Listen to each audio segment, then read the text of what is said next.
అప్పుల బాధలు వెంటాడుతున్నాయా? అయితే 6 జేవిఆర్ వారి జాతిరత్నాలు ధరించండి. రైట్, బ్రేకింగ్ న్యూస్ చూస్తున్నాం. మనం టీవీ స్క్రీన్ పై కొండా కుమార్తె సుస్మిత సంచలన నిర్ణయం తీసుకున్నారు. జనసేనలోకి కొండా సుస్మిత వెళ్తారంటూ పెద్ద ఎత్తున ప్రచారం జరుగుతున్న నేపథ్యంలో జూబ్లీ హిల్స్లో ఒక కీలక జనసేన నేత ఇంట్లో సుస్మిత మంతనాలు జరుపుతున్నారు. పరకాల టికెట్పై జనసేన నేతలతో చర్చ జరుపుతున్నారు. అండ్ అంతేకాకుండా ఉమ్మడి వరంగల్ జిల్లా పగ్గాలపై కూడా కొండా సుస్మిత చర్చించారు. సో కాపు సామాజిక వర్గం కావడంతో జనసేన వైపు సుస్మిత చూస్తున్నారనే ఊహాగానాలు వస్తున్నాయి. అండ్ సుస్మిత చేరికకు ఇప్పటికే జనసేన అధినేత పవన్ కళ్యాణ్ కూడా గ్రీన్ సిగ్నల్ ఇచ్చారు. అండ్ ఇటీవల సీఎం రేవంత్ పై కొండా సుస్మిత హాట్ కామెంట్ చేశారు. రాష్ట్ర రాజకీయాలను షేక్ చేశారు నిజంగా కొండా సుస్మిత. కాంగ్రెస్లో మారుతున్న పరిణామాలతో కొండా సుస్మిత ఇప్పుడు కీలక నిర్ణయం తీసుకోబోతున్నారు. జనసేనలో చేరికపై మరి కాసేపట్లో క్లారిటీ వచ్చే అవకాశం ఉంది. అండ్ కొండా సుస్మిత భవిష్యత్ కార్యాచరణపై ఇప్పుడు తీవ్ర ఉత్కంఠ నెలకొంది. సో ఇలాంటి నేపథ్యంలో ఉమ్మడి వరంగల్ జిల్లా సో ఉద్యమాల పోరుగడ్డ అంటూ ఉంటాం. సో అలాంటి పరకాల కాన్స్టెన్సీలో ఒక సీటు వివాదం నిజంగా అంటే ఇక్కడ రాష్ట్రాన్ని షేక్ చేయడమే కాదు, అధికార పార్టీలో ప్రకంపనలు క్రియేట్ చేసింది. అండ్ అంతేకాకుండా ఢిల్లీకి కూడా ఈ యొక్క పరకాల సెగ చేరింది. ఎప్పటి నుంచో అయితే లాస్ట్ జనరల్ ఎలక్షన్స్ జరిగినాయో 2023 తర్వాత సుస్మిత అమెరికా నుంచి వచ్చి ఆవిడ కొంచెం యాక్టివ్గా ఉండటం మనం గమనించాం. ఈవెన్ ఉమ్మడి వరంగల్ జిల్లాలో నేతలు కానీ లేకపోతే ఏదైనా కార్యక్రమాలు కానీ ఏదైనా మంచి చెడులు ఆవిడ అటెండ్ అవ్వడం కానీ ఇలాంటివి మనం క్లోజ్గా అబ్జర్వ్ చేసుకుంటూ వస్తున్నాం. వాస్తవానికి చాలామందికి సుస్మిత టికెట్ ఆశిస్తున్నారన్న విషయం నిజంగా ఎవరికి తెలియదు. సో ఈ నేపథ్యంలో ఏదైతే కాంగ్రెస్లోని పెద్దలు ఇన్ఛార్జీలు కావచ్చు లేకపోతే కొంతమంది నేతలు కీలక నేతలు ఎవరైతే ఉంటారో వాళ్ళు ఎవరూ కూడా కొండా ఫ్యామిలీకి కొండా సుస్మిత రాజకీయ భవిష్యత్తుపై ఏదైనా మాట్లాడదాము ఏదైనా ఒక చర్చ చేద్దాము అంటే సో మాకు అపాయింట్మెంట్ ఇవ్వని పరిస్థితి నెలకొంది. మరి ఇలాంటప్పుడు మేము కాంగ్రెస్లో ఇంకా కొనసాగాలి అనే విషయం ఇప్పుడు సుస్మిత దాన్ని చాలా రేస్ చేయడం జరిగింది. సో ఇలాంటి నేపథ్యంలో కాంగ్రెస్ ఎవరిది కాదు, రేవంత్ రెడ్డిది అసలే కాదు. రేవంత్ రెడ్డి ఎవరు నిర్ణయించడానికి పార్టీ టికెట్ నాకు ఇవ్వాలా వద్దా అనే విషయంపై ఆవిడ పట్టిన పట్టు నిజంగా ఉడుం పట్టు లాంటిది. సో ఇలాంటి నేపథ్యంలో ఇటు కొండా సురేఖకి ఇటు టీపీసీసీ క్రమశిక్షణ కమిటీ నుంచి షోకాస్ నోటీసులు జారీ అయ్యాయి. దానికి సంబంధించి ఆవిడ ఒక వివరణ ఇచ్చారు. నా కూతురికి నాకు సంబంధం లేదు, ఆవిడ చేసిన వ్యాఖ్యలతో నన్ను ఎలా ఇబ్బంది పెడతారంటూ కొండా సురేఖ కూడా ఒక వివరణ ఇచ్చారు. సో దానికి సంతృప్తి కాని కాంగ్రెస్ అధిష్టానం మీ కూతుర్ని మీరే జాగ్రత్త పెట్టుకోవాలి, ఆవిడ చేసిన వ్యాఖ్యల వల్ల పార్టీకి ఇబ్బంది, పార్టీ పరువు పోయే పరిస్థితి ఆపడింది కాబట్టి మీరే మాట్లాడాలి, మీరే అదుపు చేయాలి అని చెప్పారు. అండ్ దాని తర్వాత కొండా సుస్మిత మరో సంచలన వ్యాఖ్యలు చేశారు. ఒక చిన్న కార్యక్రమానికి వెళ్ళినప్పుడు దాంట్లో కాంగ్రెస్ నేతలు కూడా ఉన్నారు వెనకాల కూర్చొని. సో అప్పుడు ఆవిడ మాట్లాడిన మాటలు కూడా నిజంగా రాష్ట్ర వ్యాప్తంగా అండ్ పర్టికులర్గా ఏదో ఒక నిర్ణయం తీసుకోవాలి కొండా ఫ్యామిలీపై అనేంతగా వెళ్ళిపోయింది. పర్టికులర్గా అంటే సీఎం రేవంత్ రెడ్డిని టార్గెట్ చేసినట్టుగా సుస్మిత వ్యాఖ్యల్ని అందరూ చూశారు, అన్ని రాజకీయ పార్టీలు. సో ఈవిడ వ్యాఖ్యలపై కాంగ్రెస్లోని పెద్దలంతా చాలా పెద్దగా రియాక్ట్ అయ్యారు. అండ్ పార్టీ చీఫ్లు కావచ్చు, ఇంకా ఆఫ్ ద రికార్డులో కొన్ని థింగ్స్ కావచ్చు, ఎట్టి పరిస్థితుల్లో ఆవిడని ఆపాలని చెప్పి మహిళా నేతలు కావచ్చు, గాంధీ భవన్ వేదికగా వీళ్ళందరూ ముక్త కంఠంతో సుస్మితని ఆపాలి అని చెప్పి మాట్లాడారు. సో దీనికి స్టాండ్ కానీ ఈ యొక్క కొండా సుస్మిత ఏం చేశారు, ఎట్టి పరిస్థితుల్లో పరకాల్లో నేనే పోటీ చేస్తా అని చెప్పిన తర్వాత దాని తర్వాత రాజకీయాలు అమాంతం మారిపోయాయి. సో ఇక పరకాల్లో టికెట్ వచ్చే ప్రసక్తి లేదన్న తెలుసుకున్న తర్వాత కొండా సుస్మిత జనసేన నేతలతో టచ్లోకి వెళ్ళారు. ఎట్టి పరిస్థితుల్లో ఉమ్మడి వరంగల్ పగ్గాలు కావచ్చు అండ్ పర్టికులర్గా పరకాల టికెట్ కావచ్చు ఆశించే స్థాయి వరకు ఇప్పుడు ఆవిడ వెళ్ళడం జరిగింది. సో అంటే ప్రత్యామ్నాయంగా ఎవరైనా ఇప్పటిదాకా కొండా సుస్మిత ఒక మాట చెప్పారు, మేము కాంగ్రెస్ పార్టీకి ఇంత లాయల్గా ఉన్నాం, ఇంత ఇది చేసాం, మా నాన్నకి ఎమ్మెల్సీ ఇస్తా అన్నారు ఇవ్వలేదు, మా అమ్మకి ఒక మినిస్ట్రీతో సరిపెట్టారు, కాంగ్రెస్ అంటే వారసత్వం కాదు అంటారు, మరి నేను ఇంత పని చేశాను, ఇంతమంది ఫ్యాన్స్ని ఇంతమంది అభిమానులు సొంతం చేసుకున్నా కూడా పరకాల టికెట్ నాకు ఎందుకు ఇవ్వరంటూ కూడా ఆవిడ చాలా కరాఖండిగా ముక్తకంఠంతో మాట్లాడారు. సో దానికి సంబంధించి ఇప్పుడు కాంగ్రెస్ లాంటి జాతీయ పార్టీ, బీజేపీ లాంటి జాతీయ పార్టీలు వాళ్ళ సిద్ధాంతాలు ఏవైనా సరే పర్టికులర్గా వాళ్ళ పార్టీలో ఉప ఎన్నికలైనా లేకపోతే సాధారణ ఎన్నికలైనా టికెట్లు కన్ఫర్మ్ చేసేది ఢిల్లీ పెద్దలు. సో దానికి సంబంధించి ఇక్కడ ఉన్నటువంటి కీలక నేతలు కావచ్చు, ఇన్ఛార్జీలు కావచ్చు, వీళ్ళంతా కూర్చొని పార్టీ సంబంధించిన టికెట్లను కన్ఫర్మ్ చేసే ఏదైతే బాధ్యత ఉందో అది మొత్తం హస్తిన్లో జరుగుద్ది. సో ఇలాంటి నేపథ్యంలో కొండా సుస్మిత తనకి తానే టికెట్ ప్రకటించుకోవడంపై కాంగ్రెస్ అధిష్టానం చాలా అంటే చాలా సీరియస్ అయింది. సో ఇలాంటి నేపథ్యంలో ఎట్టి పరిస్థితుల్లో ఇక తన రాజకీయ భవిష్యత్తు ఇక్కడితో ఆగిపోకూడదు.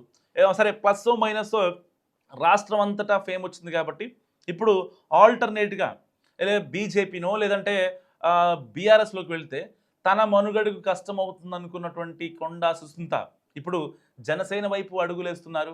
సో పవన్ కళ్యాణ్తో డైరెక్ట్గా టచ్లోకి వెళ్లకుండా ముందు ఆవిడకి కావాల్సిన ఏదైతే ఆల్రెడీ కొండా సుస్మిత జనసేనలోకి చేరతారు అన్న విషయం తర్వాత పవన్ కళ్యాణ్తో ఏదైతే ఈ యొక్క తెలంగాణ జనసేన నేతలు కీలక నేతలు ఉంటారో వాళ్ళంతా కూడా మాట్లాడిన పరిస్థితి.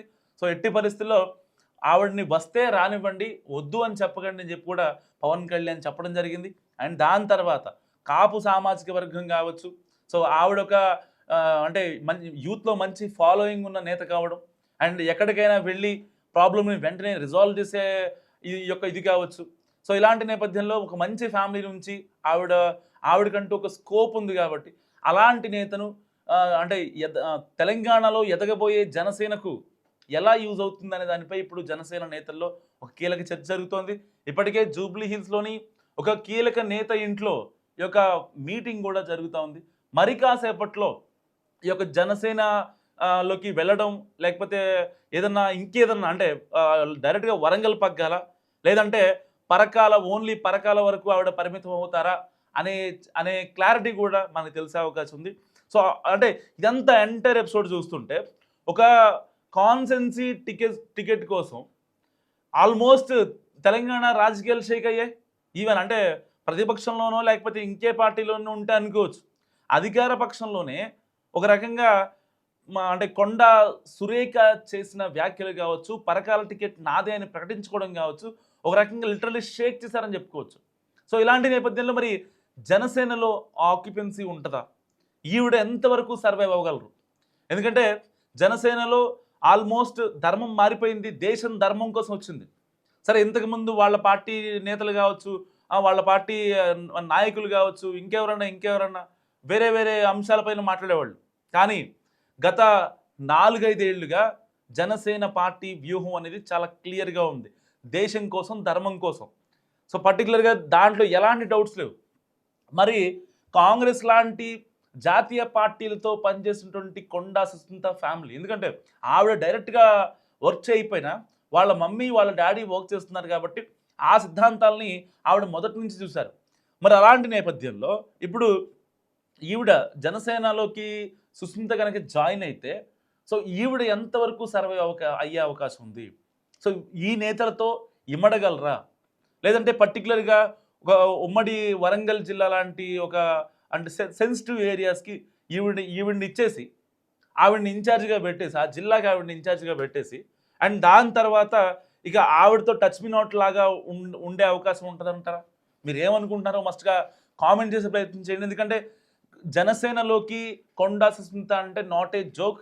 ఎందుకంటే కొండా ఫ్యామిలీ గురించి తెలుగు రాష్ట్రాల ప్రజలు ఎక్కడున్నా సరే ఆ ఫ్యామిలీ గురించి చర్చించుకుంటారు. ఏ సీఎం ఉన్నా సరే వాళ్ళకు ఉండే ఆ స్థాయి వేరు. సో తెలంగాణ రాజకీయాల్లో పర్టికులర్గా ఉమ్మడి ఆంధ్రప్రదేశ్లో తమదైన ముద్ర వేస్తున్నారు రాజకీయాలు. మరి అలాంటి ఫ్యామిలీ నుంచి వచ్చే కొండా సుస్మిత మరి ఇప్పుడు ఇలాంటి నిర్ణయం తీసుకోవడంపై మరి ఇంట్లో వాళ్ళు ఏం యాక్సెప్ట్ చేస్తారు? ఎందుకంటే ఇప్పటిదాకా ఇంట్లో వాళ్ళకి ఈ అమ్మాయికి గొడవ, లేకపోతే ఆ అమ్మాయి మా మాట వినట్లేదు అని చెప్తున్నారు. ఒక్క గారాల పట్టి కాబట్టి ఇద్దరు కూర్చోబెట్టి మాట్లాడతారా, లేదంటే తన రాజకీయ భవిష్యత్తు తనకే వదిలేస్తారా అనే చర్చ కూడా జరుగుతుంది. ఒకవేళ ఇప్పుడు కొండా సురేఖ్ కానీ వాళ్ళ హస్బెండ్ కానీ కొండా సుస్మితని కంట్రోల్ చేయాలి, లేదంటే ప్యాంపర్ చేయాలి ఏదన్నా అంటే పరకాల టికెట్ ఎట్టి పరిస్థితుల్లో ఆ అమ్మాయికే ఇవ్వాలని చెప్పి వీళ్ళు కొండా సురేఖ్ కావచ్చు, వాళ్ళ హస్బెండ్ కావచ్చు, కాంగ్రెస్ అధిష్టానం దగ్గర చాలా గట్టిగా మాట్లాడి ఒక భరోసా ఇవ్వాల్సిన సిచ్యువేషన్. కానీ కాంగ్రెస్లో పరకాలలో ఆ రేవూరి ప్రకాష్ రెడ్డిని గెలిపించాలంటూ ఏకంగా సీఎం రేవంత్ రెడ్డి సభాముఖంగా ఒక బహిరంగ సభలో ఆయన అనౌన్స్ చేసినటువంటి సిచ్యువేషన్. సో ఇలాంటి నేపథ్యంలో మళ్ళీ కొండా సుస్మితని పేరు ప్రకటిస్తూ, లేదంటే కొండ ఫ్యామిలీ చెప్పినట్టుగానే మళ్ళీ ఇప్పుడు మేము ఆ అమ్మాయికి టికెట్ ఇద్దాం అనుకుంటున్నాం, రేవూరు ప్రకాష్ రెడ్డికి వద్దు అనే ఇది నిజంగా కాంగ్రెస్ పెద్దల నుంచి కానీ సీఎం రేవంత్ రెడ్డి దగ్గర నుంచి కానీ వచ్చే ఛాన్స్ 1% కూడా లేదు. సో ఇలాంటి నేపథ్యంలో చాలా రియాలిటీ గమనించినటువంటి కొండా సుస్మిత ఇప్పుడు ఎట్టి పరిస్థితుల్లో నాకు రేపొద్దున అప్కమింగ్ ఇన్నాళ్ళు ఉన్నాను, సో అమ్మా నాన్న పేర్లు చెప్పుకుని ఎన్నాళ్ళు ఉన్నా నన్ను నేను ప్రూవ్ చేసుకోవాలి అంటూ ఆవిడ ఇప్పుడు జనసేన వైపు వెళ్తున్నారు. నిజంగా మరి జనసేనలోకి కొండా సుస్మిత చేరడం కావచ్చు, అటు పవన్ కళ్యాణ్ కూడా యాక్సెప్ట్ చేశారు, ఇటు జనసేన నేతలు యాక్సెప్ట్ చేశారు. సో ఆవిడని అంటే ఆవిడ సర్వే అవ్వగలరా పార్టీలో? మీరేమనుకుంటారు? మస్తు కామెంట్ చేయండి. కాంగ్రెస్ కుటుంబంలో టీ కప్పులో తుఫాన్ లాగా మన కుటుంబాలలో గొడవలు వస్తాయి. అట్లనే కొన్ని మిస్అండర్స్టాండింగ్స్ వల్ల మాలో కూడా కొంత గొడవ రావడం జరిగింది. కుటుంబంలో వచ్చినట్టే మా పార్టీలో కూడా ఏదో మిస్అండర్స్టాండింగ్ తోటి కొన్ని గొడవలు రావడం జరిగింది. మరి కుటుంబం అన్నాక అందరం కలిసి నడవాల్సిందే. కాబట్టి మరి మా పాప ఏదైతే ఆ రోజు అంటే కొంత పోలీస్ రావడం వల్ల ఆవేశంలో ముఖ్యమంత్రి గారిని కొంత మాట్లాడడం ఏదైతుందో దాని విషయంలో నేను క్షమాపణ చెప్తూ మాదంతా కూడా అందరం సర్దుకొని ముందుకెళ్తామని తెలియజేస్తాను. కేసీఆర్ని కదా తిట్టిండు కదా కృష్ణ అన్న, ఇంకెంతకంటే ఏం తిడతారు? మొదలైన చెల్లెను దగ్గర తీసుకొని ఆమెను ప్రేమించడం నేర్చుకో.